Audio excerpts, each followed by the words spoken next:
¿Qué tal, estimados estudiantes? Continuamos con nuestro sistema de presentación de Francis Bacon. Y bien, hay una situación que él, como tal, descubre después de haber superado, digamos, lo que son los 4 ídolos dentro de la metodología de las ciencias, para poder quitar aquello que puede obstruir del conocimiento, de un conocimiento certero. Al igual que Descartes, él, pues, hace una alegoría de una forma de comparativa de aquellos que han pretendido dar la verdad, pero que realmente no han aterrizado como a lo concreto, a lo que la ciencia tiene que buscar. Y entonces él hace una peculiar analogía y pone que los empiristas son como las hormigas, acumulan hechos sin ningún orden.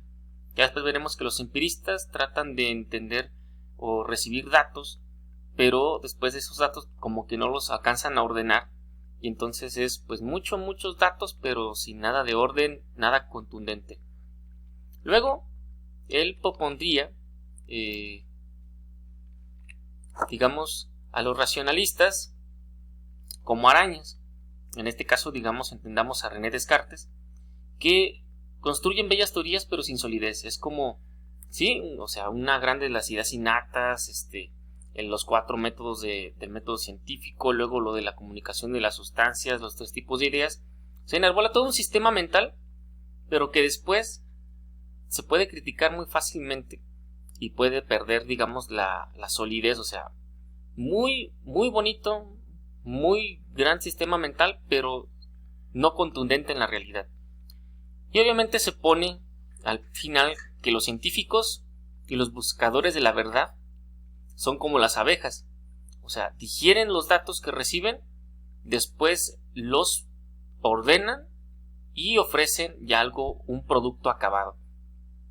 En este caso, obviamente, que estaría hablando de que la verdad no solamente se trata de obtener datos, y no solamente se trata de construir sistemas y teorías, sino se trata entonces de promulgar a través del método de la experimentación también, pues una ley que pueda ser deducible, es decir, que pueda ser a partir de ella, pueda hacerse contundente en la realidad.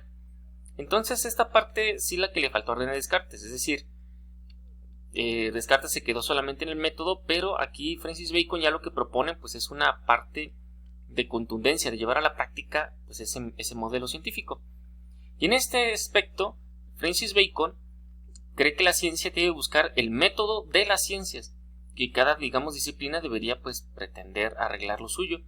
Y entonces aquí ya empieza a perfilarse la estructura de las ciencias de su época, que es buscar, digamos, las leyes de la naturaleza, pero también aprender a cómo dominar y cómo prever los efectos de la naturaleza y su comportamiento. Entonces, quiere proponer como el principal método de las ciencias la observación. Obviamente que esto para nosotros ya en el siglo XXI es como bastante obvio, pero estamos hablando del siglo XVI. Entonces estaríamos hablando de que en 1500, en la transición a 1600, pues a esta era como algo novedoso, en cierto punto, ¿no? Novedoso porque ya se está propugnando como el principal eje de las ciencias. Y entonces la observación de los fenómenos. ¿Y qué es un fenómeno? Es aquello que acontece en la realidad, o sea, todo aquello que se puede ver, medir, percibir y evaluar. Y en este caso, él propone el método de las 3 tablas, las tablas de las presencias, de las ausencias y de grados, que vamos ahorita a estudiar posteriormente. La primera regla es la regla de la presencia, es decir, tú vas a tomar registro de todo lo que se produce en el fenómeno, es decir, lo que acontece. Y aquí quiero poner un ejemplo. Él no se queda solamente con un solo experimento, sino que se va a proponer que se sometan a muchos experimentos el mismo, con diferentes sustancias, y que se empiecen a registrar así como tal una libretita lo que acontece en cada una de ellas. A mí me gusta poner este ejemplo. Vamos a comprobar, bueno, qué sucede y qué no sucede dentro de una solución efervescente, donde vamos a colocar ácido cítrico en un vaso de precipitado y vamos a poner 10, vamos a ponerle 100 gramos, no menos, no sé, 50 gramos de bicarbonato de sodio. Al mezclarlo, vamos a ver qué tanta efervescencia están produciendo. Y entonces nosotros vamos a checar ahí, bueno, ¿qué se está registrando? Ah, no, pues está viendo una efervescencia. Entonces está también liberándose dióxido de carbono, que podemos verlo a través de, si ponemos un globito arriba, bueno, se registra el dióxido de carbono y la efervescencia dura tanto tiempo, y entonces todo eso lo vamos a registrar en un experimento, en otro y en otro. ¿Sale? Y también vamos a tener nuestra otra tabla de ausencias. ¿Esto qué significa? Que hay que checar si en algunos de esos 10 experimentos o 100 o miles hay momentos en que no se registre cierto elemento, es decir, que en unos sí y en otros no.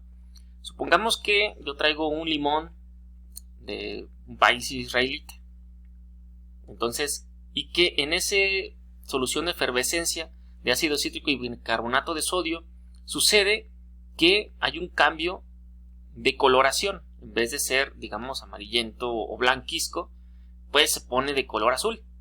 Entonces, digamos, ahí voy a registrar que hay una presencia de efervescencia, pero hay un cambio de color. Entonces eso lo voy a registrar. ¿Sale? Todo aquello que no se dé, o que se den algunos y en otros no. Aquello que no se esté, digamos, ¿por qué pongo este ejemplo? Porque lo que busca Francis Bacon es una regla que acontezca en todo, como una ley universal, que de ahí se pueda deducir de que a partir de ácido cítrico con bicarbonato de sodio va a haber una efervescencia y liberación de monóxido de carbono. Entonces, si ya después vemos que la tonalidad, la coloración o el tiempo no están registrados totalmente en todos los experimentos, bueno, no se va a entrar dentro de la regla. Más bien aquello que sí se presenta, eso sí va a entrar. Y entonces la última tabla es las variaciones cuantitativas del fenómeno. Si dejamos el mismo, ¿cómo decirlo? El mismo ejemplo de la efervescencia, tendremos que checar entonces si en algunos de los, digamos, 5 primeros experimentos que son de un tipo de limón se hizo mayor efervescencia, la espuma creció más, pero con otro limón de menos alcalinidad, o sea, pues más viejito, que venga de otra huerta, tuvo menor, efervescencia. Eso se va a registrar como, bueno, de estos limones sí hay más efervescencia, de estos menos, de estos hay una tabla de coloración. Aquí vamos a ver que pues no liberó tanto monóxido de carbono. Entonces esos son los grados, todo aquello que pueda variar de intensidad del fenómeno, de todos los fenómenos, para poder entonces garantizar de un análisis completo. Y entonces aquí, ¿cuál es lo eficiente de estas 3 tablas? Bueno, que aquí es posible eliminar lo accidental, es decir, lo que ocurre en unos sí y en otros no, y quedarnos con las constantes. En todos los experimentos podemos darnos cuenta entonces de que si bien hay variaciones de efervescencia, variaciones de tiempo, de tonalidad, de coloración, pero si hay una constante de que siempre que se mezcle ácido cítrico con bicarbonato de sodio va a haber una reacción de efervescencia exotérmica, y entonces eso es lo que se comparte en todos. Entonces obviamente eso es lo que se va a determinar como una ley científica, según para el señor Francis Bacon. Esto, digamos, es un método muy simple, muy arcaico, que lo podemos ver cuando ustedes en primaria, creo, hicieron su famoso experimento de creo que era plátano en unos frasquitos de Gerber, donde ponían, bueno, le vas a poner a uno, lo vas a tapar completamente herméticamente con plástico, a otro le vas a poner aluminio, a otro una gasa, a otro lo vas a poner dentro alcohol, otro agua, otro thinner, y tú tenías que registrar todos los cambios que había de tamaño, de color.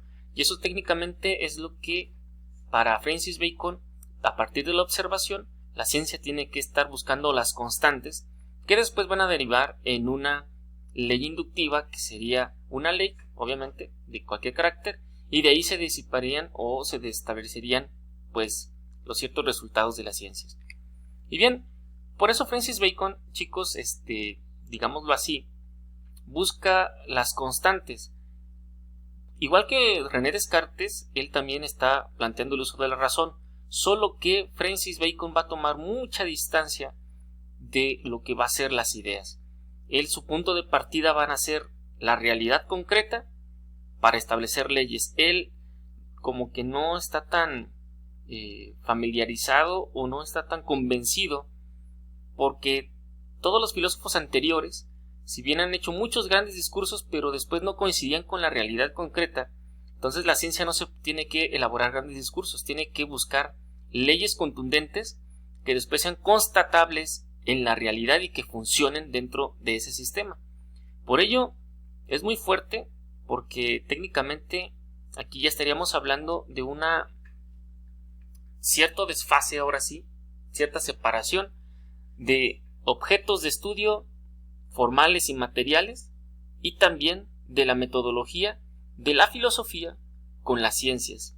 Digamos así, todavía ahorita estaríamos hablando de filosofía y de ciencia al mismo tiempo, pero estos van a ser los primeros pasos para poder ya después ver la escisión de estas dos grandes ciencias, dos grandes disciplinas, que en un primer momento, por mucho tiempo, todos los filósofos eran científicos y los científicos eran filósofos. Aquí posteriormente, en el desarrollo de los siglos, se van entendiendo como disciplinas que buscan diferentes cosas, y que ahí, pues sí, la especialización hace que se pierdan cosas. O sea, después lo vamos a ver más adelante, pero nos vamos a dar cuenta de que cuando se separan, medio peleadas, ambas ciencias pierden. Tanto las ciencias científicas como las disciplinas reflexivas, cuando se enojan, cuando se separan tanto, terminan perdiendo ambas. Por eso aquí nada más les dejo esta idea de lo que él decía, ¿no? La filosofía del pasado es estéril para la China. Y aquí como que se empieza a dar descrédito pues a la filosofía como argumentación, como reflexión de la realidad. Obviamente, pues son parte de su tiempo, es parte del desarrollo de la humanidad y de la ciencia, pero tendremos que considerar pues que también a partir de lo que se han hecho anteriormente podemos construir, no podemos descreditar así nada más. Pero Francis Bacon pues sí es muy cauteloso, pero también es muy tajante pues en su postura frente a la filosofía antigua, sobre todo la filosofía antigua. Y bien, pues chicos, vamos a ir finiquitando esta primera parte. Van a ser ahorita sí ya los autores van a ser más complicados, van a implicar un poco más de reflexión, más de comparativa. Por ello te voy a pedir que pues en las clases virtuales no faltes, porque ahora sí esto sí va a ser de gran ayuda, porque ahora sí van a suscitarse dudas, porque van a estar muy familiarizadas con la nueva corriente que vamos a empezar a trabajar, que va a ser el empirismo. Pues bien, te dejo los videos y te deseo que pases un buen día.